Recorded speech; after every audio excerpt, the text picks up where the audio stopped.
What's up, machine freaks? Welcome to another 3D Machines production and my first ever motovlog. Oh, look at the quality in the stairs, holes and all. I parked in the shade, man. Give my bike a little break. That sun kills tires, it kills paint, it kills everything. So if you can put it in the shade, go ahead and do it. Hell yeah, I locked the steering. Last time my buddy was here, his damn bike got stolen, so frick that. It's easier to steal them when the frickin' thing's unlocked, so you lock her right up. I know she's a POS, but we don't want her to get stolen. It's frickin' hot. Just optional.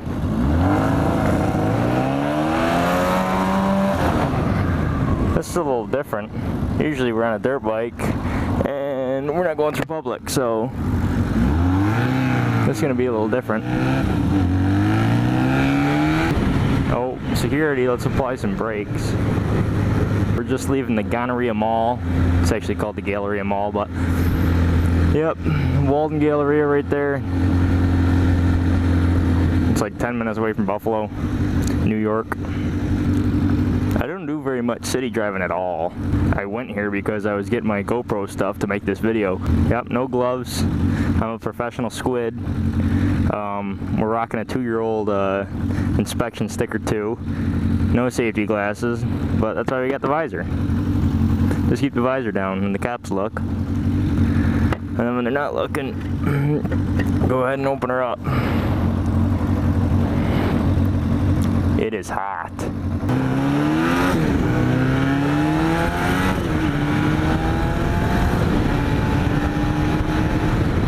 You can tell we're in New York though. Look at all the patches, and these guys are supposed to take care of it, but it looks like their equipment's not up to par either, so yet everybody else has to pass an inspection, which is bogus.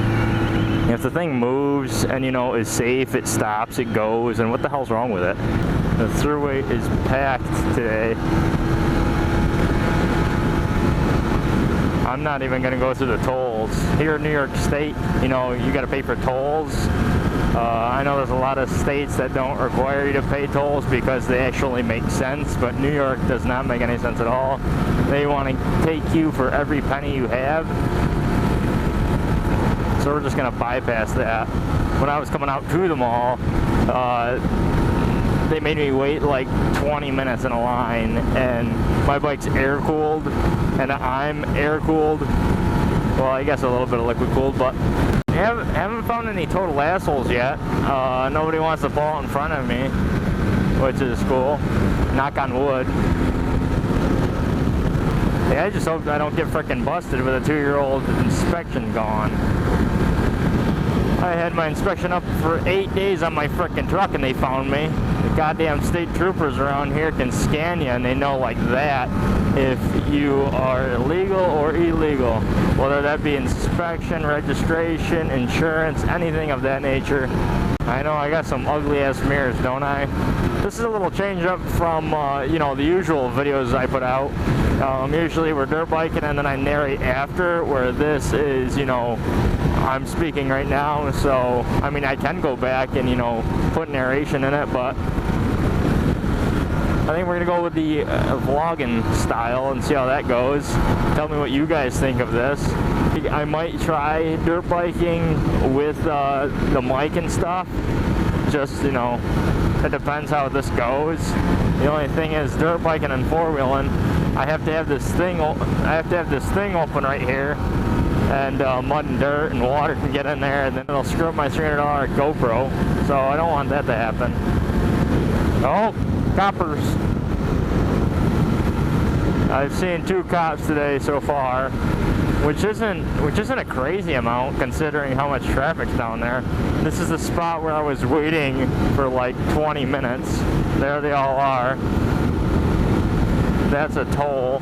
The only bad thing about riding bike in New York is it's such a short season, just like snowmobiling. I mean, you can have, you know, 3-4 months beautiful weather, and then after that it's raining, it's cold, it sucks, or like when you're snowmobiling, it can be warm.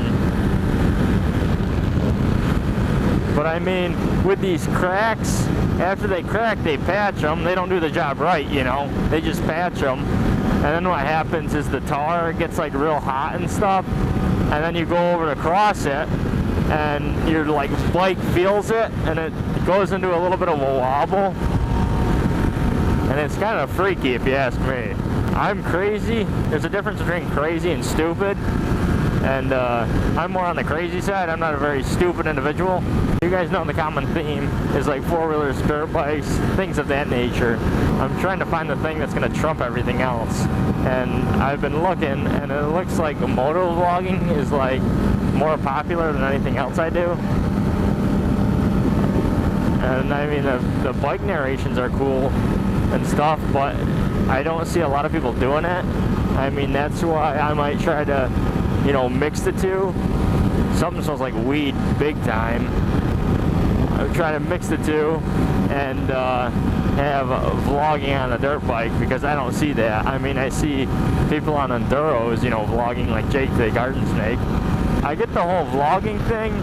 You know, you can share similarities with like different people around the world, and you know, you can see what they're up to, and they can entertain you, and you know, not be a huge star or a celebrity or anything like that. And you know, you can kind of get the gist of what they're going through, and you kind of want to be there with them, and it's cool. And motovlogging is different because, you know, you got somebody on a bike. Not a lot of people ride bikes. Now you guys are probably all wondering why I'm rocking this piece of shit. I bought it super cheap. I bought it for 900 bucks like 2 or 3 years ago. My parents never minded the fact of getting a bike, me getting a bike. But then when my cousin actually went ahead and got a Harley, my mom, you know, was kind of against the idea after, you know, I kind of showed some signs that I wanted a bike. But then a couple days went by, and my cousin's going on Facebook, and he's looking through stuff, and he saw this bike, and the guy wanted 1,100 bucks. He's like, "Don't go and buy this bike." So I'm like, "Okay, let's go do it." And I went up to the guy's house, you know, 5 minutes later, and the guy's showing it to me, and it had a dead battery. You know, a battery's only like 40, 50 bucks, you know. If you want to get a real expensive one, you know, 60 bucks. But he goes to start it up, and it's dead, and we're sitting there and letting the battery charge, and sure enough, after the battery charges, the bike starts up, and before I even said anything, the guy talked himself down 200 bucks. He's like, "Oh, I'll take 900, you know, it needs a bag tire, it needs a battery, 900 bucks. And I'm like, "Okay, you're doing all the negotiating for me." So I handed him 900 bucks, and I was off. And just like what I'm doing now, you know, got on it super illegal, didn't have a permit, didn't have a license, didn't have it insured, didn't have it registered, anything. Just rode it like it was for like a month. And then I went ahead and, you know, registered it, insured it, and everything that you need to do in New York State. But when I brought it home, my mom saw it, and she didn't think it was my bike. She's like, "Dawn, whose bike is that?" I told her it's mine, and she was pissed right off. She's like, "No, you don't need no bike, you know, this and that." Oh, sheriff. "You don't need no bike." I'm like, "It's super cheap. I'll be safe, you know. I'm not going to be a total dumbass and kill myself on it." I mean, this thing isn't a wheelie machine. It's not a speed demon. It's a freaking 93 Seika 2. Yamaha makes it. Okay? It's nothing special. But I mean, it gets you from point A to point B. That's all I need it for.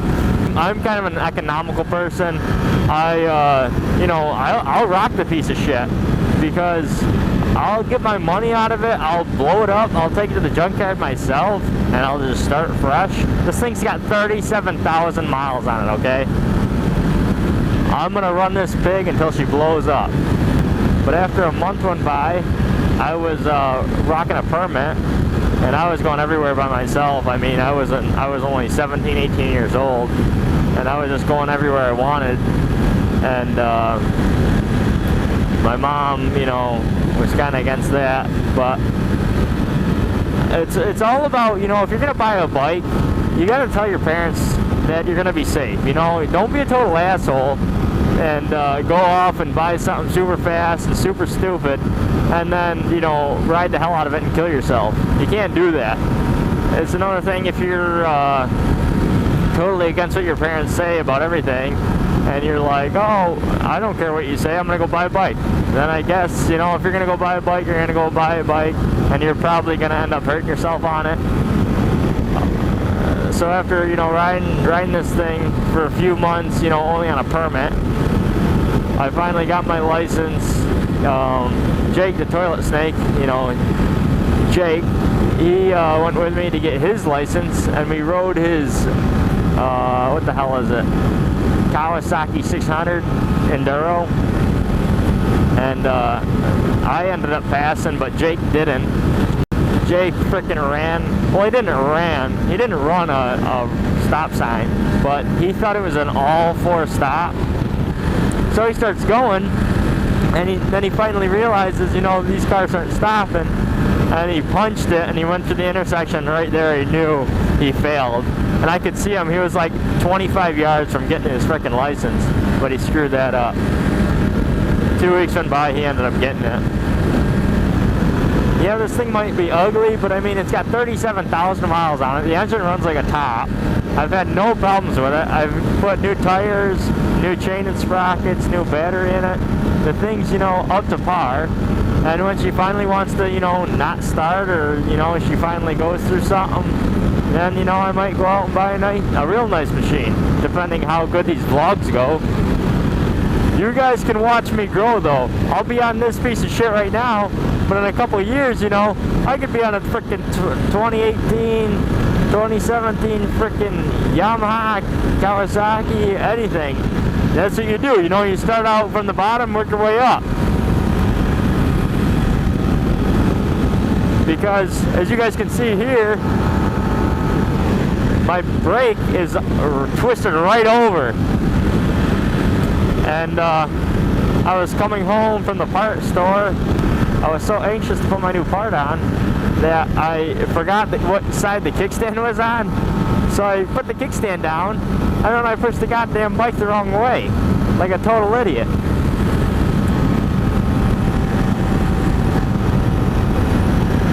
So that's what happened there. I mean, just stupid stuff like that. You know, when you're rocking a piece of shit, who cares? I mean, I can wear greasy-ass clothes, I can have greasy-ass hands, get on this bike, and then not even wash it for 2-3 months.